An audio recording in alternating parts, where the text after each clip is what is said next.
So one way you can think about comparisons between Marxism and the utilitarian tradition is that both have a micro story and a macro story.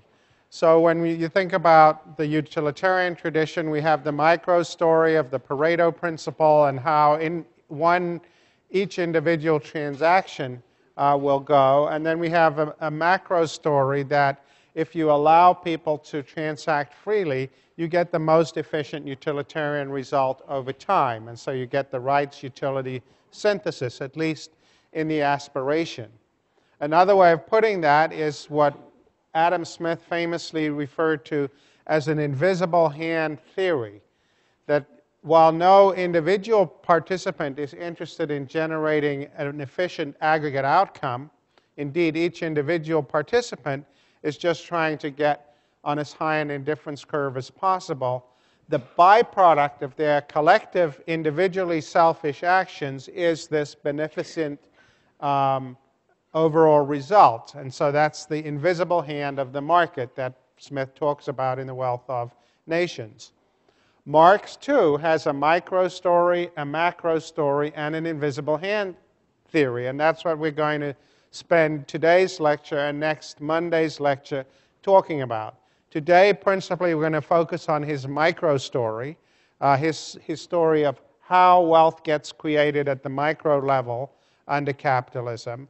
And then we will link it on Monday to his macro story. And he, too, you will see, has an invisible hand theory. That is to say, the particular players at the micro level confront incentives to behave in certain ways. And the byproduct of their actions is a macro result which nobody understands or intends. The difference is, we'll see that for Marx, the invisible hand isn't entirely benevolent. It's benevolent for a while, but then it starts to become malevolent over time because of the way that the dynamics of capitalism play themselves out. So that's the sort of where we're headed in the medium term in the next couple of lectures. I want, though, before heading into the micro story, to make a couple of conceptual points. Remember that when we look at Enlightenment thinkers, we're concerned first and foremost with the fact that they are all motivated by the idea of individual freedom as the highest good and basing politics on scientific principles rather than appeals to custom or natural law or religion or tradition or anything else. And I just want to highlight what Marx's assumptions about those two things are. I've actually mentioned these in one way or another in last Monday's lecture, but just to emphasize, first of all, the idea of freedom in Marx is captured beautifully in this very famous passage that he wrote actually to relatively young Marx, his critique of the Hegelians and their followers Feuerbach in a work called The German Ideology. He has this very vivid description of what he means by unfreedom, the antithesis of his ideal. He says, the division of labor, which we talked about last time, offers us the first example. As long as man remains in natural society, that is, as long as a cleavage exists between the particular and the common interest, as long, therefore, as activity is not voluntary, not naturally divided, man's own deed becomes an alien power opposed to him, which enslaves him instead of being controlled by him. For as soon as the division of labor comes into being, each man has a particular exclusive sphere of activity, which is forced. Don't write this down. I'll put the slides up. You can get them on the internet. So as soon as the division of labor comes into being, each man has a particular exclusive sphere of activity which is forced upon him and which he cannot escape. He is a hunter, a fisherman, a shepherd, or a critical critic, and he must remain so if he does not want to lose his means of livelihood. While in a communist society, this is his utopian ideal, where nobody has one exclusive sphere of activity, but each can become accomplished in any branch he wishes, Society regulates the general production and makes it possible for me to do one thing today and another tomorrow. This is maybe the most famous line in all of Marx. To hunt in the morning, fish in the afternoon, rear cattle in the evening, and criticize after dinner, just as I have a mind, without ever becoming a hunter, a fisherman, a shepherd, or a critic. So this is a utopian Marx, this idea that as soon as you have a division of labor, we're no longer free. We're enslaved to our particular place in the division of labor. Remember what I read to you from Adam Smith's description of the pin factory. You know, somebody spends their whole life stretching that wire for the pin. Somebody spends their whole life putting the heads on the pin. That's the sense in which Marx wants to say we're alienated from our true selves once the division of labor sets in, and we can only return to being fully rounded human presences at one with ourselves when the division of labor ultimately is abolished. And a precondition for that is the superabundance of wealth that capitalism is historically destined to create. And how we will finally get there is the story, Marx believed, of how his macro theory would play out over time. And we will only reach a communist society where people can be genuinely free once the need for a division of labor has been obviated by the existence of a superabundance of wealth. So all of that's coming, but this is just to underscore that his basic ideal is freedom and not equality, and his argument is going to be, as I said to you last time, that the condition for the free development of each is the free development of all. Second, just to come back to his and underscore his theory of science. Marx is an objectivist. He believes that there are forces operating in history, which he calls the materialist conception of history, which shape the way history unfolds. History has a direction.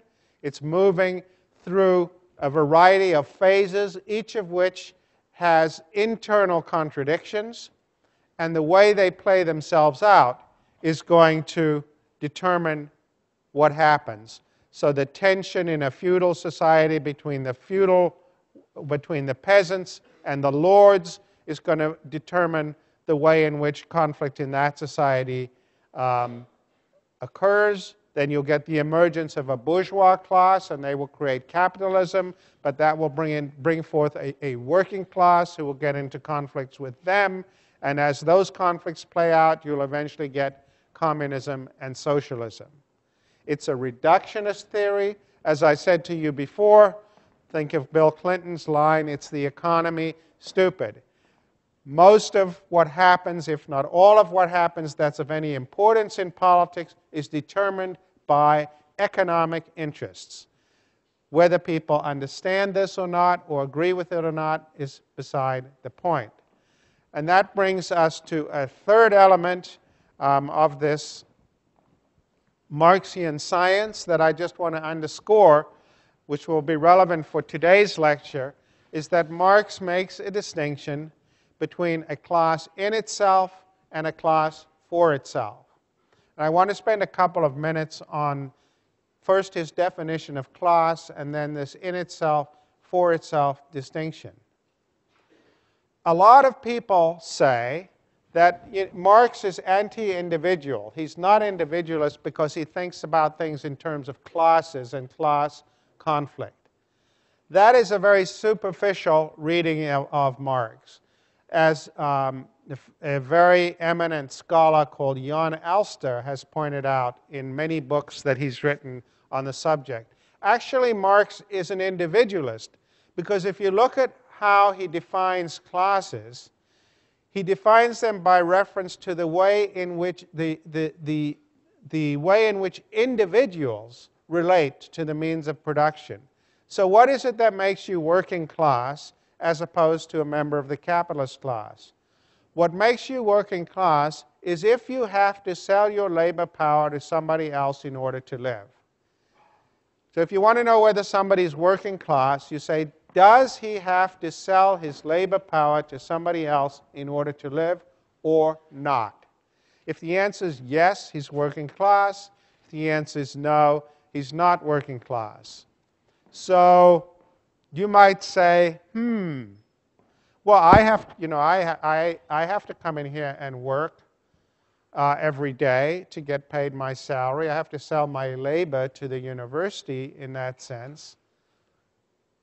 But I'm not working class. You might think, somebody else might tell me I'm working class, but they can speak for themselves. I drive a nice car. I live in the suburbs. I'm not working class. Marx's answer is to appeal to this distinction between a class in itself and a class for itself. The answer is, Shapiro, you're just deluded. You might think you're not working class, but that's because you don't understand your objective position in the division of labor. You are working class whether you understand it or not. And that's a class, I'm working class in a class in itself sense. I'm not working class in the class for itself if I don't believe that I'm working class. So the in itself represents the objective definition of class. The for itself is the subjective. Okay, whether people actually believe they're working class and perceive themselves to be working class. But what matters for the movement of history is the in itself. What's ultimately going to drive everything is the logic, the objective logic of class conflict, not the subjective logic of what people think is their position in the social division of labor. So it's important to keep those two things separate.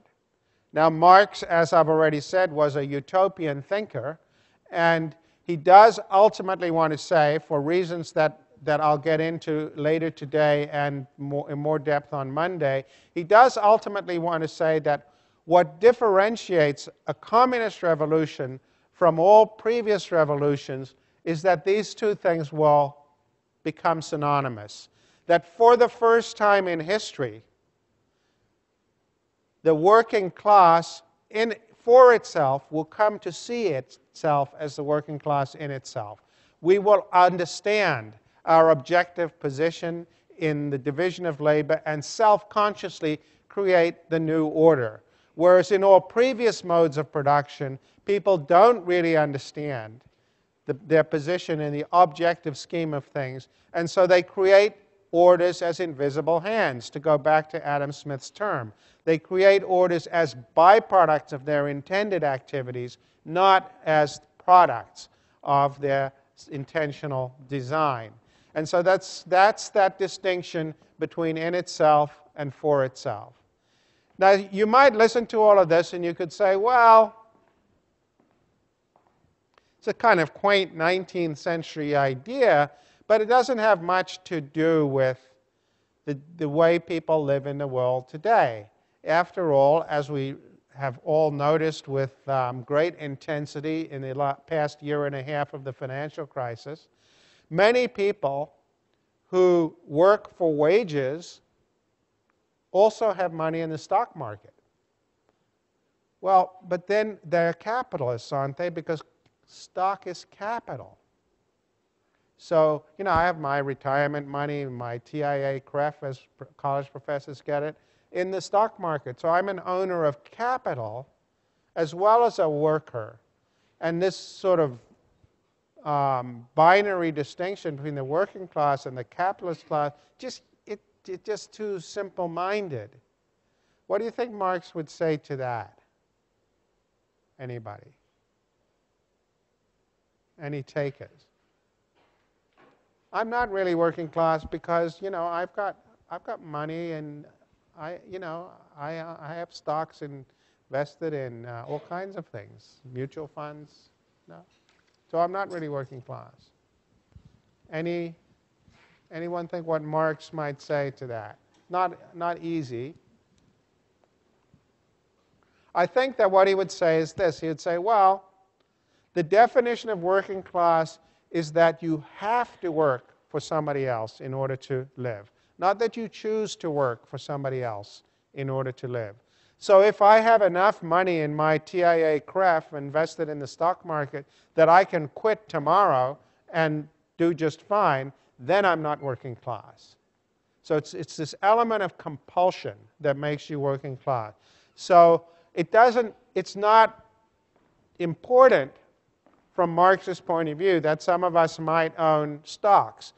But if we really owned enough stock that we were not in this position of having to work for somebody else in order to live, we wouldn't be working class. And so people could move in and out of the working class. Indeed, I know people on the Yale faculty who 2 years ago were about to retire and live off their accumulated TIA CREF. And then it went up in smoke when the wheels came off the economy. And now they're not retiring. So what Marx would say was, well, they managed to get out of the working class in theory, in principle, but then they fell back down into the working class. So it's this element of compulsion. They're not retiring because they don't have enough, and therefore they have to work for somebody else in order to live. So that's the distinction between a class in itself and a class for itself that drives his theory. Okay, so what is the theory?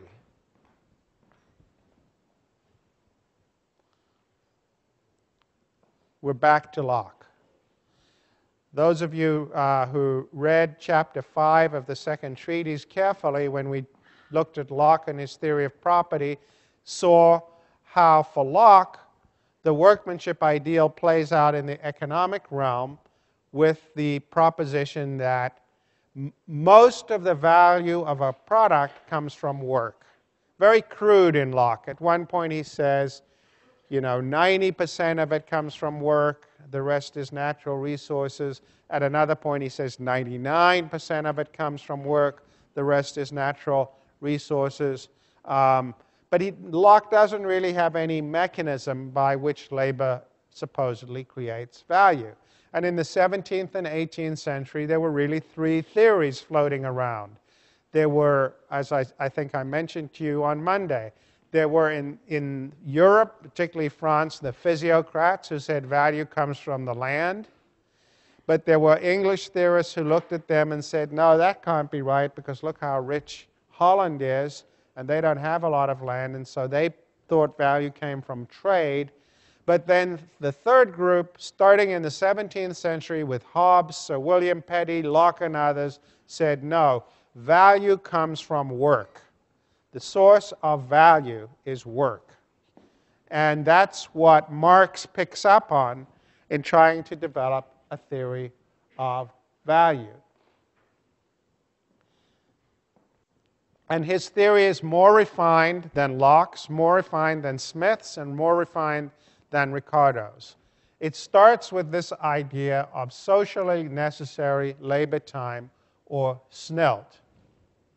And he defines SNILT as the labor time required to produce any use value. Remember, anyone remind us what is a use value?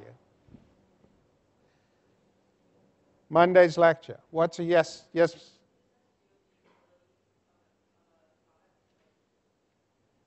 Is it useful?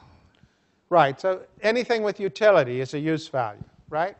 So it's the amount of labor time required to produce any use value under the conditions of production normal for a given society and with the average degree of skill and intensity of the labor prevalent in the society. So let's suppose Leonid and I are making typewriters. One of the big sort of conundrums of labor theories of value had been, well, what if Leonid is a perfectionist and he spends twice as long making his typewriter as I spend making my typewriter? But, most of the perfectionism's actually in his own head because at the end of the day, they're the same.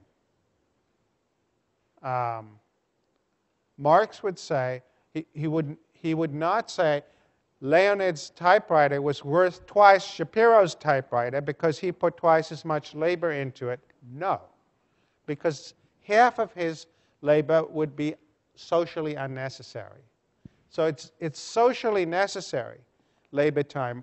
Or if a new labor-saving device was created so that the keys could be made much more quickly than our laborious doing it with file. And I use the new machine, the labor-saving device, and Leonid doesn't, so my typewriters get produced more quickly. His typewriter is not going to sell for more than my typewriter because, again, he's using socially unnecessary labor. So that's the notion of the average degree of skill and intensity of labor prevalent in the society at the time. So that's what's going to determine the value of commodities, the long-term. Remember we talked about the natural value, the long-term equilibrium price of a commodity is going to be determined by the amount of labor power that is socially necessary to produce it.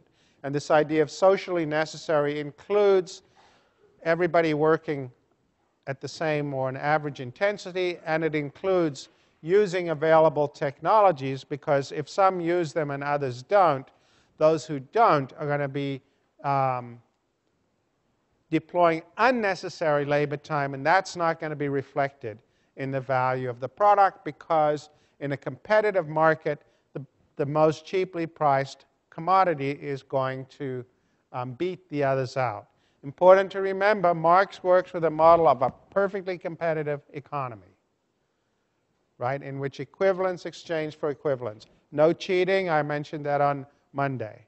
Okay, his model is a perfectly competitive economy, at least at the beginning. He's got a view about how economies evolve over time to become uncompetitive, and we'll get to that. But initially, and in his analytic story, in a competitive economy, the most cheaply produced products are going to drive out the less cheaply produced, and so it's socially necessary labor time, not actual.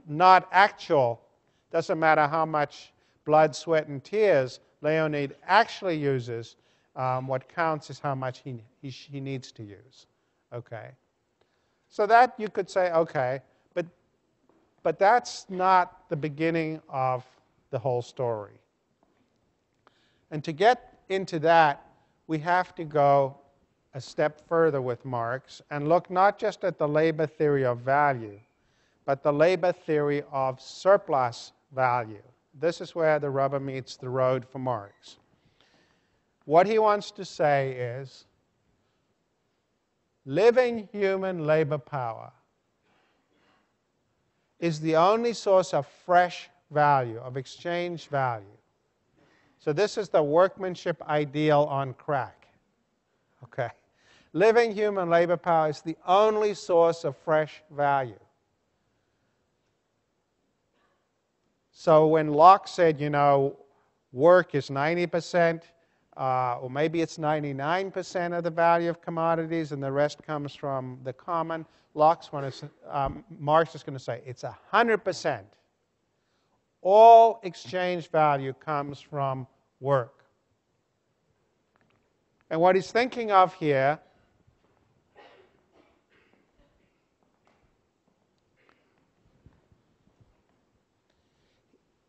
is two things.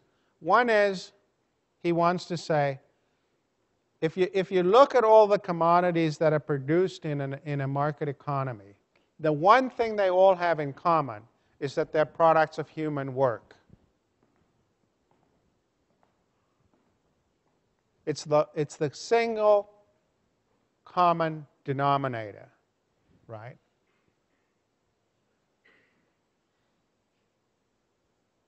It is the capacity to work is a commodity like any other, so that we'll get into this in more detail in a minute, but when you think about what it is that people are paid, what is it that a worker is paid, it's determined like the value of any other commodity. So when we say, What is the value of a book? It's determined by the amount of labor power necessary to produce that book. And when we say, what is the value of a steel worker? It's determined by the amount of labor power necessary to produce that steel worker. The worker is a commodity in just the same sense as the book is a commodity. So wages are determined by the costs of producing the worker. And the reason a physicist gets paid more than a manual labor then is simple. It costs more to produce the physicist than it costs to produce the manual laborer. All the training and education and so on that goes into the physicist costs more than the training and education that goes into the producing a manual laborer. So wages are not explained by the value of what the worker produces. This is one of the things people often get wrong. Values are explained by the cost of producing the worker. I'll say that again, it's important. Wages are explained not by the value of what the worker produces, but rather by the cost of producing the worker. So what do you think of that? What would somebody say? Somebody who thought this was, or what would Marx say about, why is a Michelangelo painting worth so much? Well, why does a professional baseball player get tens of millions, maybe hundreds of millions of dollars if this is true? Anyone think of what Marx would say?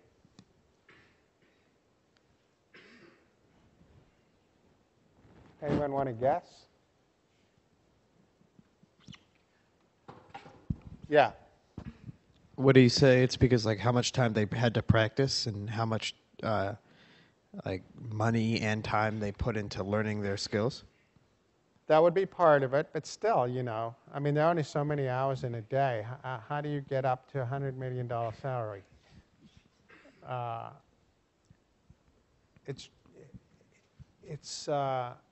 I mean, you're on the right track. What else goes into the creation of a Major League Baseball player?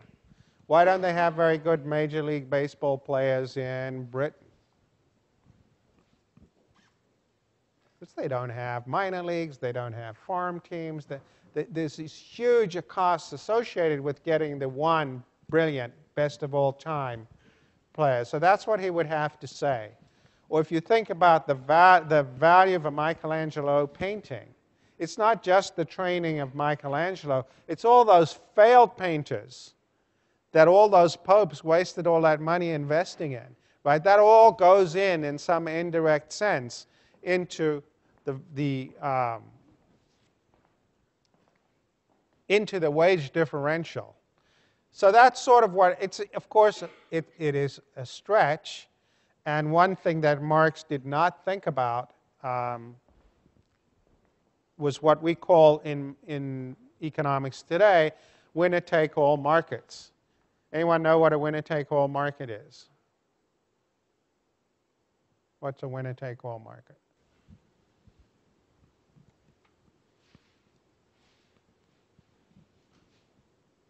What does the phrase suggest to you? What do you think a winner-take-all market could be?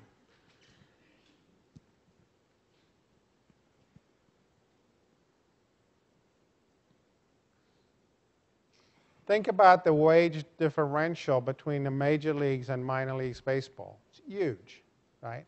That's a winner-take-all market. The way you can think about it is before the advent of the gramophone record, being a really pretty good opera singer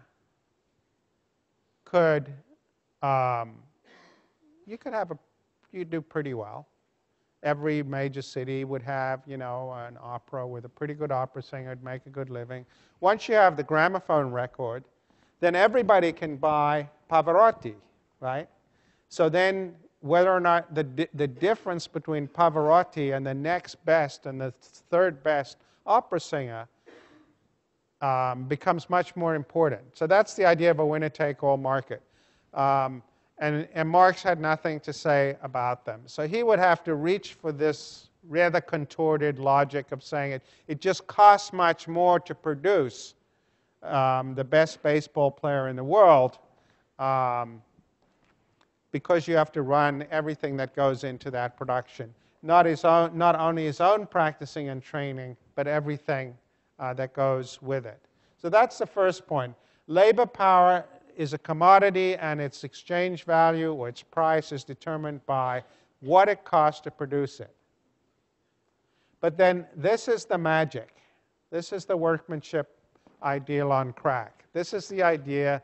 He wants to say that living human labor power is a unique commodity in that its consumption as a use value leads to the creation of fresh exchange value. What does this mean?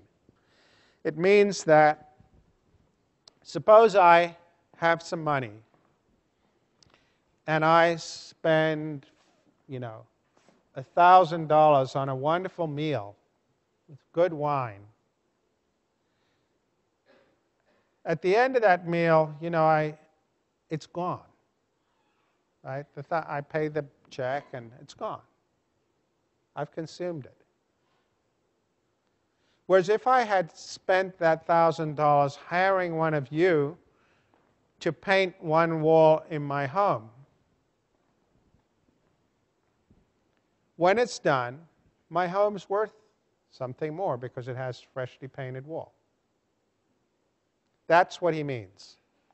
Okay, so that living human labor power differs from other commodities in that its consumption as a use value leads to the creation of fresh exchange value. Right? You eat the meal, it's gone, but you consume the labor power of the person painting your house or the person working in your factory, and it's not gone. Right? The labor power is gone in the sense that it's been expended, those calories have been spent, but you have something of greater value. You have a house that's worth more than it was before you hired that person to paint it. And that's what makes labor power unique. Right? And he wants to say, it is the only source of fresh value. Okay. So a couple of just terms here to get straight his archaic language. You probably read, he makes a distinction between what he calls constant capital and variable capital. All of that, all you need to think about there is capital is what the capitalist spends in the productive process. Variable capital is wages, and constant capital is everything else. Sometimes he uses these symbols. C means all capital. Big C means all capital. Little c means everything the capitalist spends on things other than wages. And V is spent on wages. And why he might call it variable? So the idea is that wages are always driven toward subsistence. This is an empirical assumption. Marx makes a few empirical assumptions. Of all the empirical assumptions he makes, this is the one that actually is the most accurate. He wants to say there are always some unemployed in capitalist economies. And because there are always some unemployed in capitalist economies, wages will be driven towards subsistence. Because if you have, say, a union that organizes and drives up wages, the employer will then go and hire non-union workers and say, well, will you work for me at something lower than the union wage? And the answer will be yes, because the unemployed worker won't have a choice. Okay, so wages will be driven towards subsistence. Now that puts on the table another question. Well, what is subsistence? What is subsistence? And Marx does say, well, it has a social and historical element.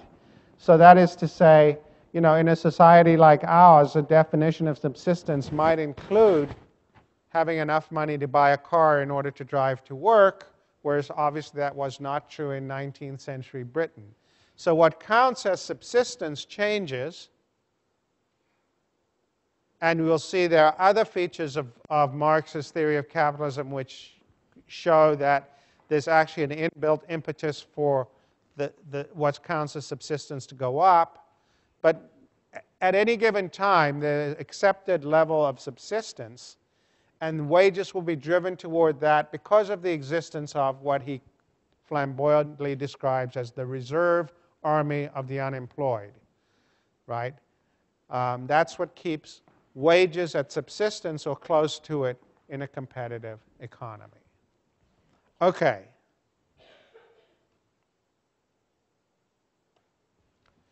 Let's do a little micro transaction. Suppose there's a working day, okay? And suppose the accepted working day is 10 hours long.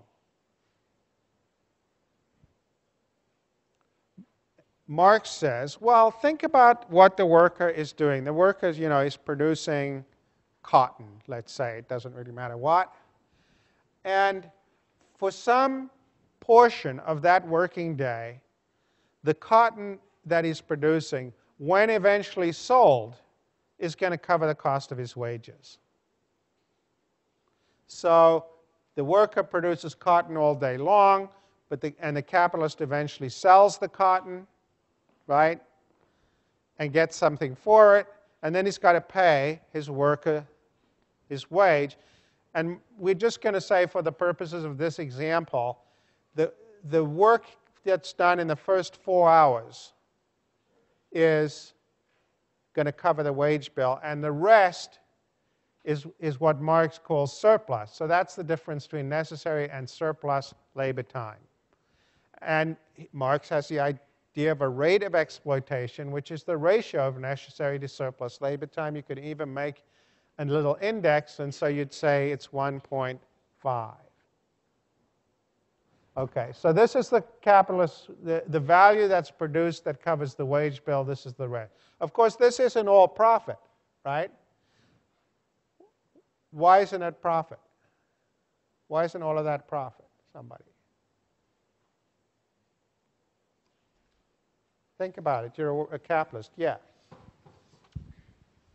Because some money goes to the actual, I guess, building where they're working, or other, or even material needed to create the product. Exactly. The capitalist has to buy raw material, has to do advertising, has to have a system of managers,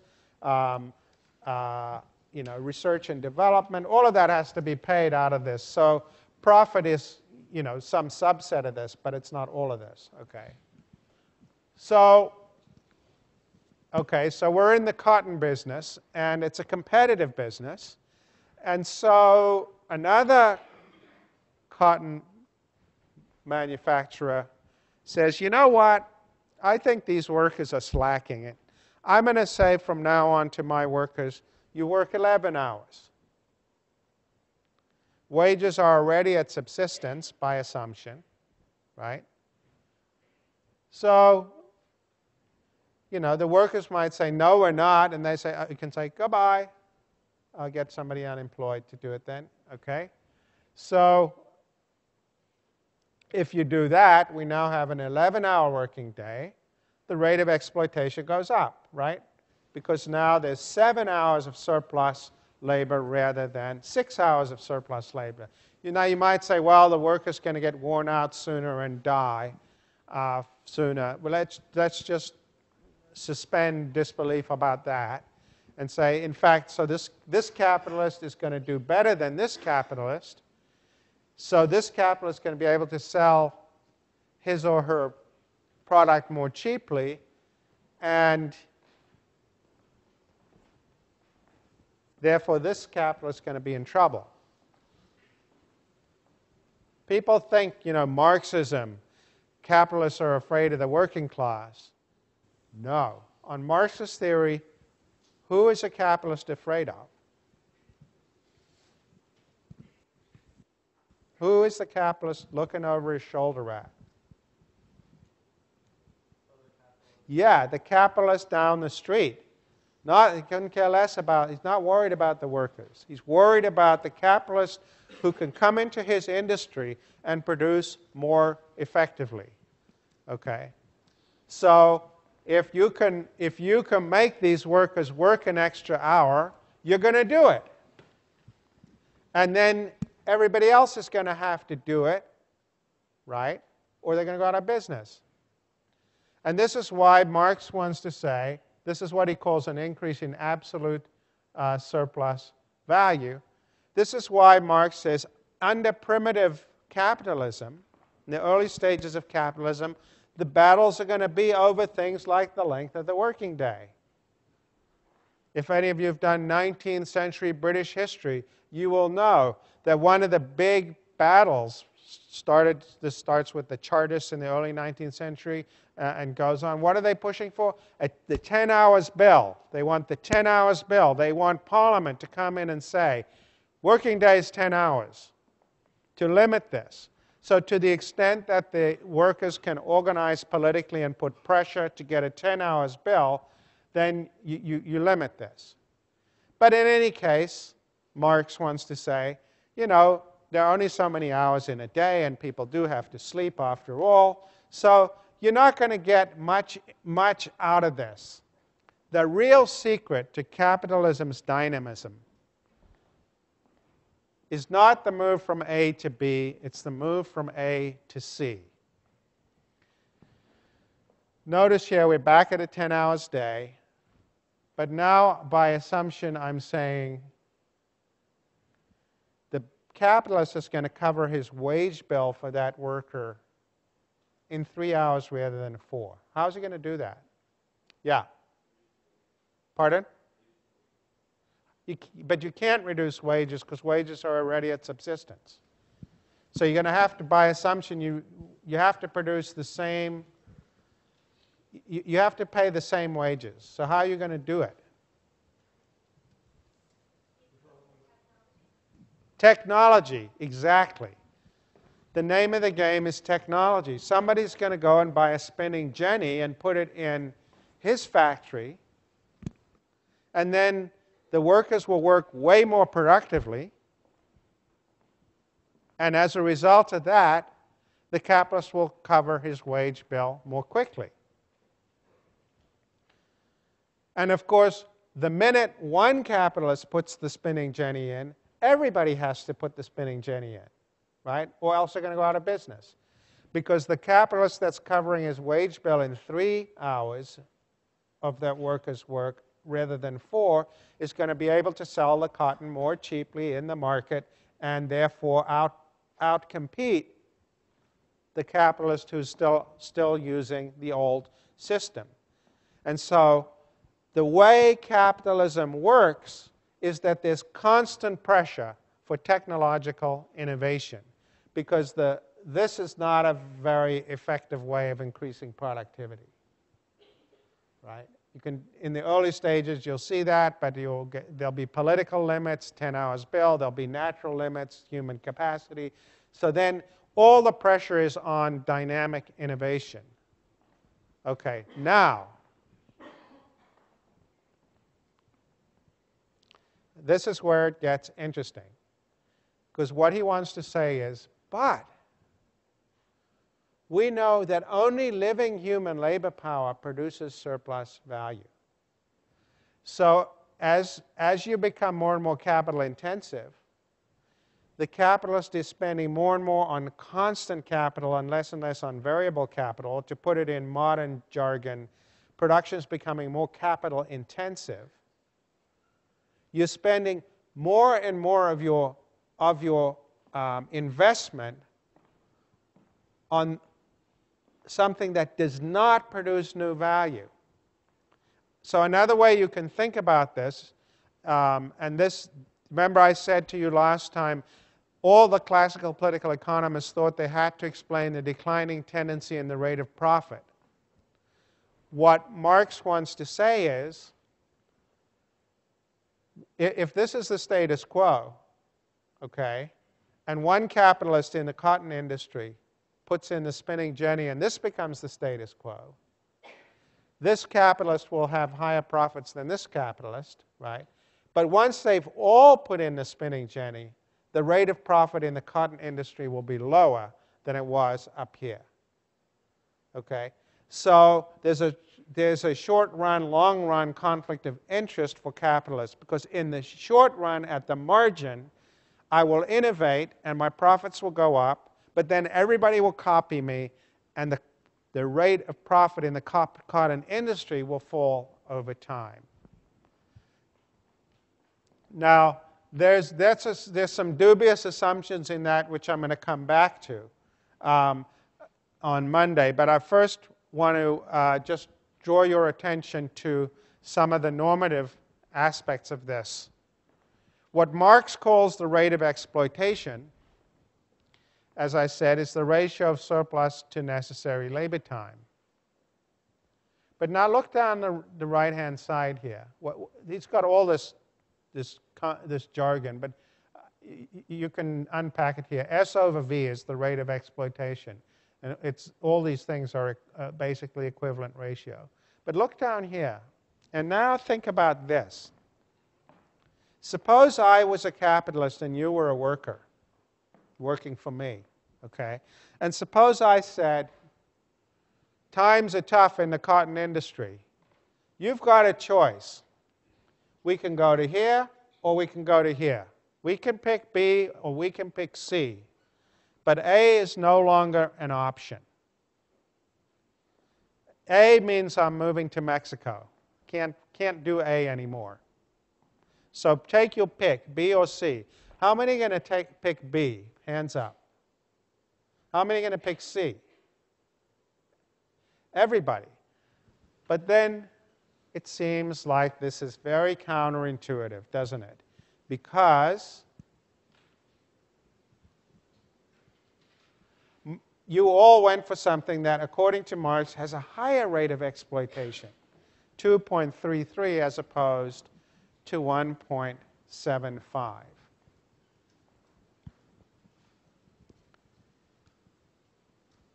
How can that be? How can that make any sense? Okay, and I'm just going to go 2 minutes over here to leave you with this, to think about, and then we'll pick up with it on Monday. This is the intuition. If you think about how people think about how well off they are, the Pareto system says, am I on a higher or lower indifference curve than I was on before? It's a bit like when Ronald Reagan was running for re-election in 1984. His slogan was, are you better off than you were 4 years ago? Right? You look at your situation and you say, what was my situation? Is it better? Is it worse? A self-referential comparison. Marx says, no, that's not the relevant comparison. The relevant comparison is other referential.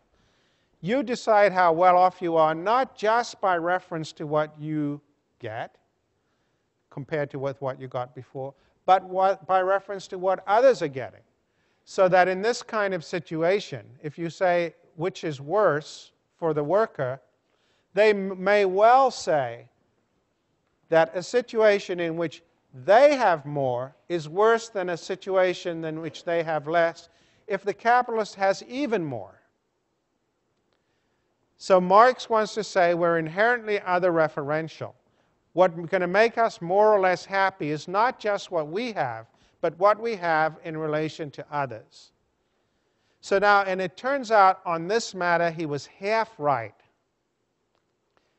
He was half right, we see, from huge number, 100 years of studies of sociology.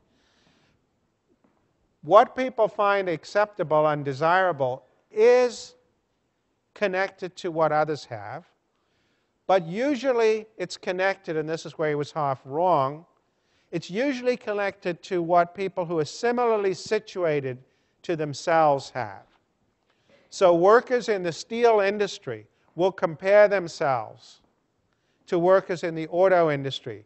But workers in the auto industry will not compare themselves to what executives in the auto industry get. So people are other referential, but in a more horizontal sense.